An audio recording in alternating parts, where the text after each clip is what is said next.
நாங்கள் ரொம்பவே உற்சாகமாக தான் இருக்கோம். இது வந்து ஒரு பெரிய தமிழக வெற்றிக் கழகத்தின் அரசியல் வரலாற்றில் வந்து ஒரு முக்கியமான நிகழ்வு.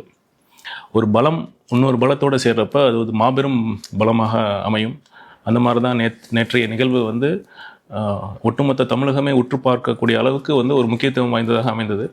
அவர் வந்து திமுகவுக்கு போகிறதா, மற்ற கட்சிகளுக்கு போகிறதா பேச்சு இருந்ததா நீங்கள் குறிப்பிட்டீங்க. அண்ணன் இந்த கேள்வி வந்து நேற்றைய செய்தியாளர்கள் சந்திப்பும் போதே அவரிடம் கேட்கப்பட்டது. அவர் ரொம்ப தெளிவாக கூறியிருந்தார். இப்போ வந்து அவர் 50 வருட காலத்திற்கு மேல் அரசியல் அனுபவம் மிக்கவர். ஒரே கட்சியில் தான் இருந்தார்.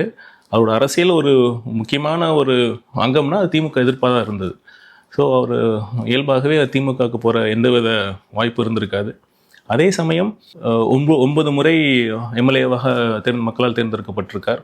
இப்போ தான் அவர் புதுசாக சாதிச்சு எதையும் மக்கள்கிட்ட போய் நிரூபிக்கணும் அப்படிங்கிற அவசியம் அவருக்கு இல்லை.